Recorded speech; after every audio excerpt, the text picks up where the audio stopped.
Hello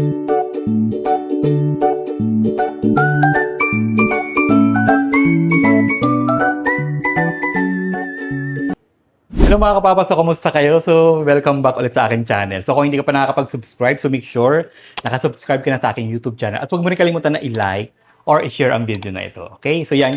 Ngayon, magluluto tayo ng ulam para sa tanghalian. Okay? So, yung ulam natin na naisip ngayon at nakita kagabi. Napanood ko lang po kagabi. Kaya naisip ko rin na ganito yung ulamin ko ngayon. So, bumili ako dito ng 2/4 leg na manok. Ayan. Tapos, meron tayo ditong gulay na patatas at sitaw. Ayan. So, syempre, hindi mawawala yung panggisa, ang bawang sibuyas, kamatis. Anong oras na ba? So, nasa ano na ata? Mag-11 na. So, ngayon pa lang ako magluluto, magpe-prepare. At ngayon pa lang ako magkakape. Ayan. Late na kasi ako magising. So, dahil solo lang naman kasi ako sa bahay, nagluluto lang ako ng ulam. Pag may na-miss akong ulam. Pero pag wala akong na-miss na ulam, nabili na lang ako sa labas, nabili na lang ako sa mga karenderya or nagdidilata na lang ako. Ayan. Or minsan nagtitinapay. Minsan kasi one rice a day na lang ako. Ayan. So magigisa tayo. So ayan. So yung gastos ko lang dito, 2/4 leg, dalawang gulay. So ang nagastos ko lang dyan is 176. So pwede na sa buong araw yun hanggang gabihan na ito. Kung maliit na pamilya lang naman kayo, swak na swak to para sa inyo na pang-ulam nyo ng buong pamilya. Kung maliit lang ha.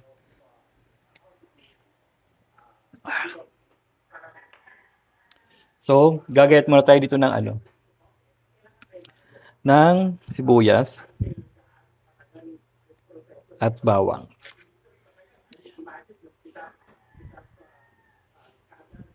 Dati, nung hindi pa ako marunong magluto,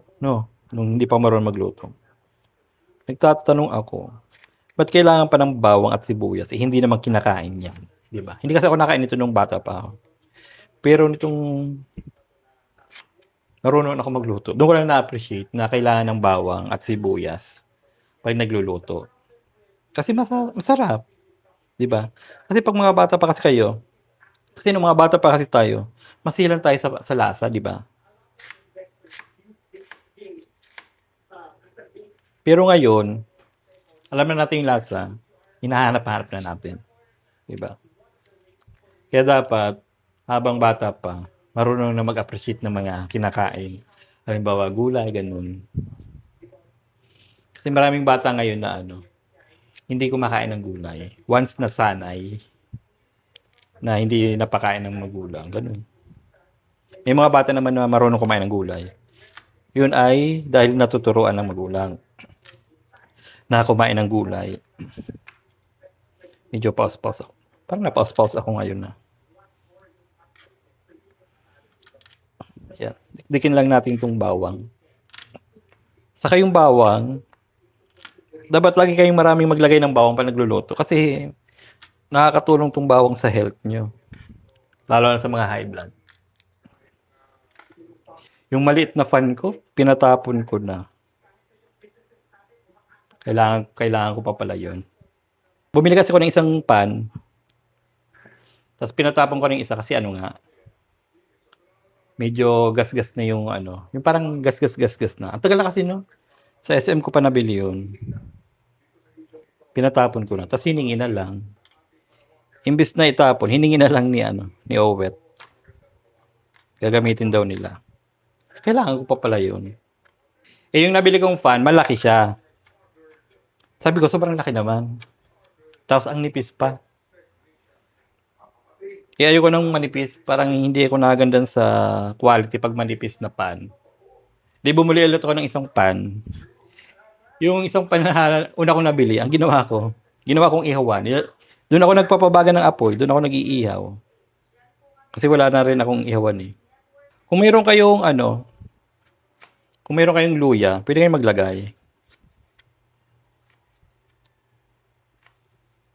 Hindi ako maglalagay ng luya. Kasi magmumukha siyang tinola.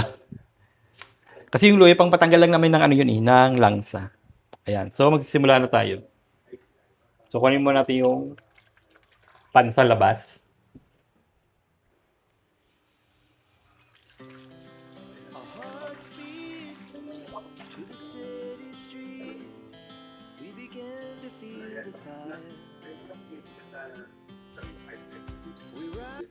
Yan.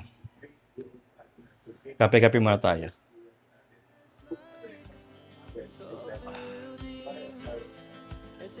So, dito muna ako nagluluto sa loob. Medyo nakakasawa magluto sa labas. May gasol ako doon. Minsan ko lang to ano. Minsan lang naman kasi magluto ng ulam.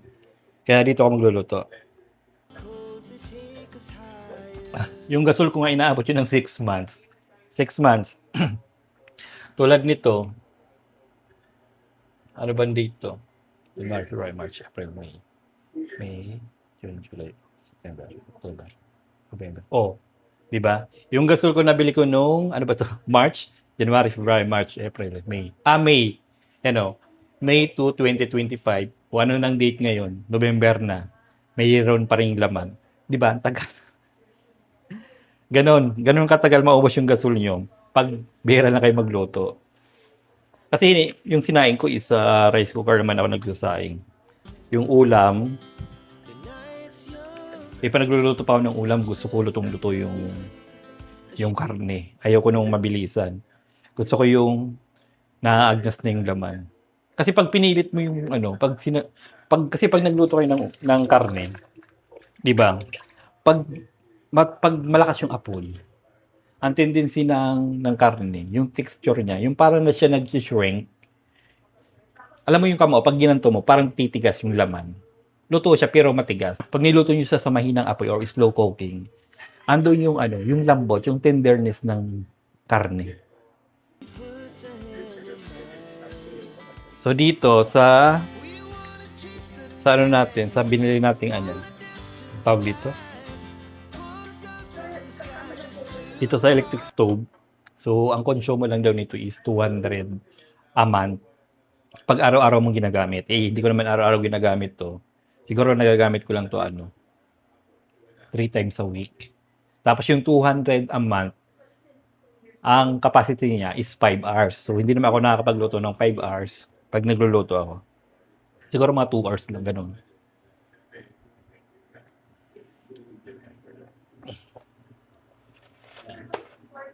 At pag nagluluto ako, hindi ako nagamit ng sandok. Pag kaunti lang, hindi ako nagamit ng sandok.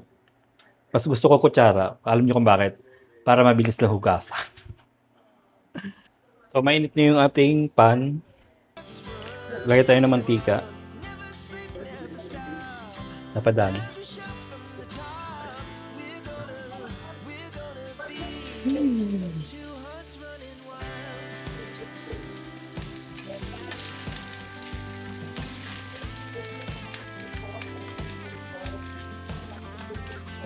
Natin.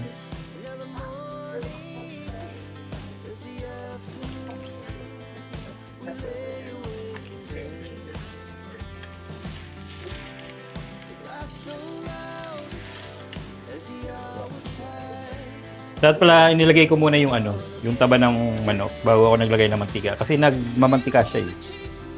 Nakalimutan ko.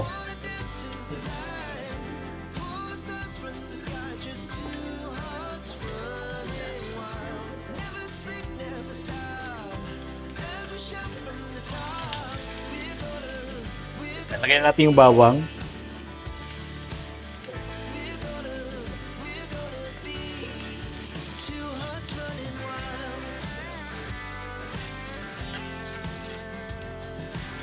Yung bango.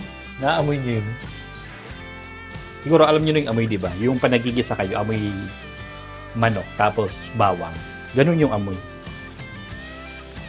Diba? Parang lakas ng apoy natin. Nasunog agad yung bawang.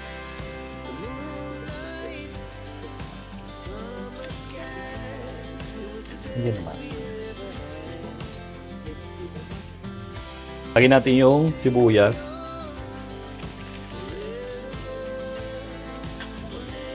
Lagyan natin yung kamatis.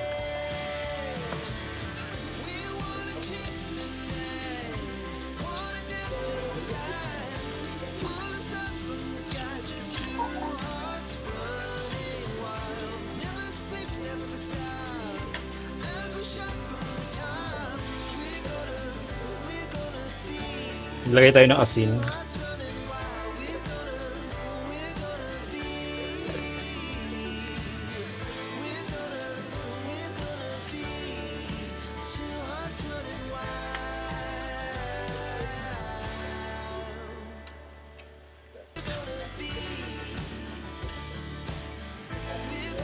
Yan, lamog na yung kamatis. So, ilalagay na natin yung chicken.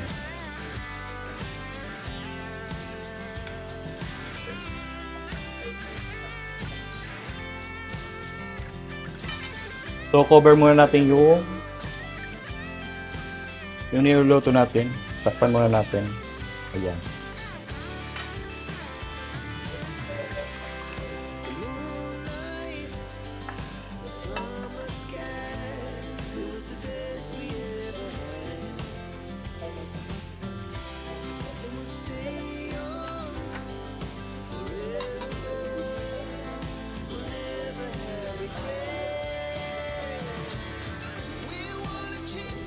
Iwala natin yung ano. Gagawin natin hiwa is pa-cubes.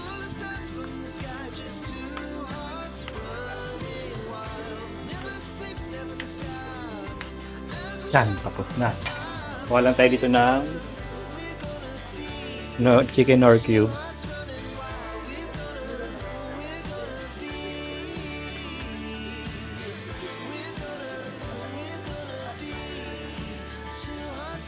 Lalagyan natin siya ng chicken nor cubes para mas malinamnam.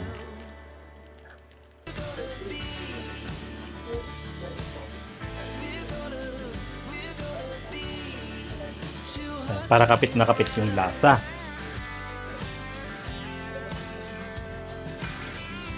Yan.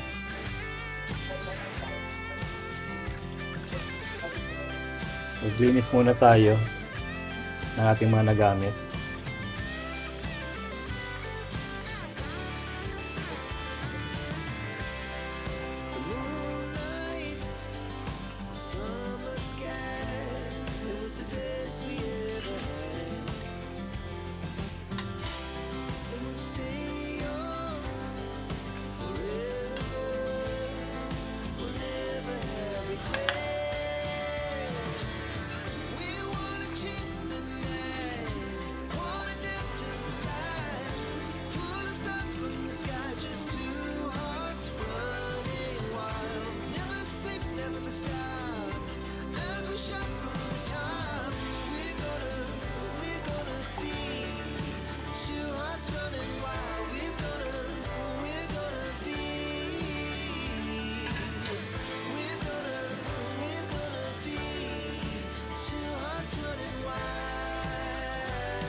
So, lagyan natin siya ng tubig.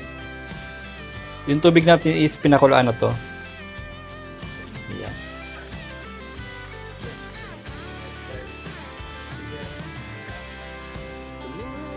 Dagdagan pa natin.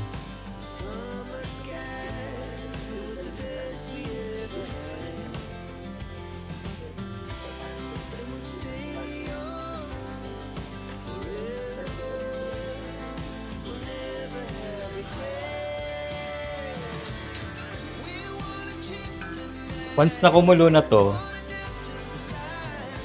saka natin siya ilalagay sa low settings para maluto siya sa low temperature.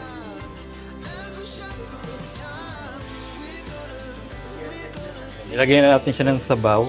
O, di ba? Ang ganda ng kulay niya. O.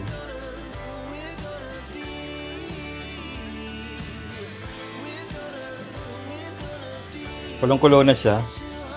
So, hihinaan natin yung apoy. Ayan, nakaset na siya ng 200 para maluto siya ng dahan-dahan. Lalagyan na tayo ng paminta.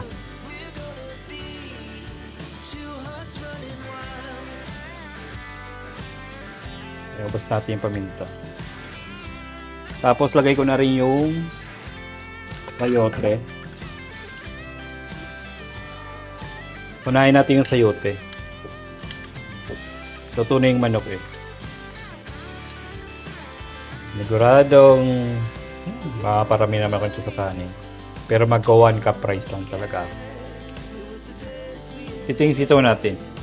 Mas masarap kasi nito half cook lang. Ayoko nang na overcook. Yan. Kaya kung hindi kayo marunong magluto, so pwede naman kayo manood sa YouTube. Doon kayo matututong magluto. Kasi natuto lang ako magluto sa YouTube eh. Yung nagnood kung paano lutuin, kung ano mga sangkap, kung gaano katagal, di ba? Ganun lang. Check muna natin siya.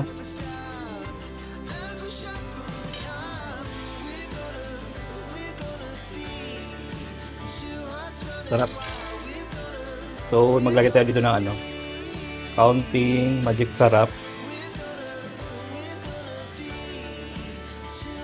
Tapos, asin. Yun na lang yung kulang. Nagbabay. Pati yung kamay ko nagbabibrate. Yan. Yan. Okay na yan. Lutuin na lang natin yung patatas.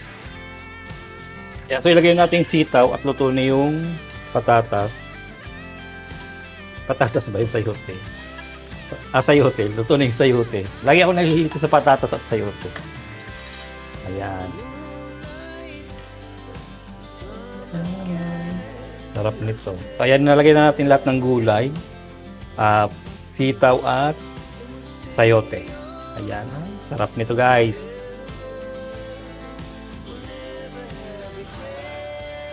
Yan, nagsandok na ako ng kanin. Kakaunti na lang yan. Nagbawas na ako sa kanin. Kasi sayang yung binili natin pampalit ng dyan kung hindi tayo magda-diet or kung hindi tayo mag-control sa kanin. Yan. So 1 minute na lang tong yung sitaw bago natin patayin.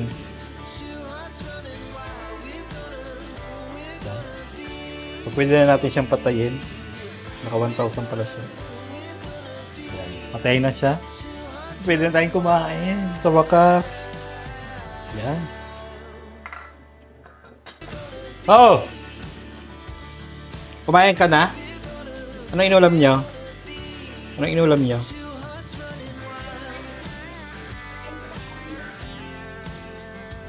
Ano, isda, baboy? Corn. May kasamang corn.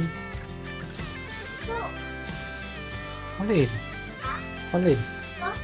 Tissue. Huwag mong pakialaman yan. Kapon nag-iwa ko kapon ng hotdog, wala ka naman dyan. Kumuha ka din sa wallet. Bibigyan sana kitang ulam eh. Kumain ka na pala eh. Pumasok kayo? Hindi.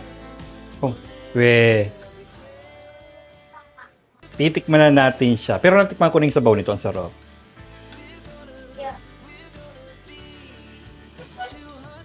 Ano bang ulam nyo?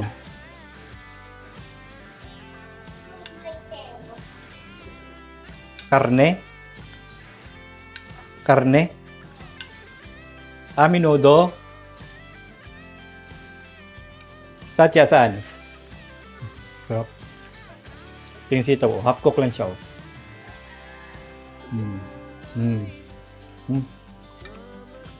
Yung gusto ko.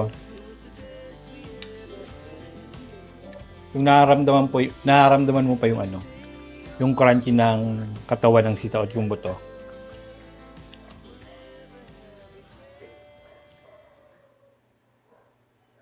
Binigyan ka ni Kuya ng baon? Binigyan ka ni Kuya? Ano binili niyo sa school? Paano binili niyo? Mana natin yung manok?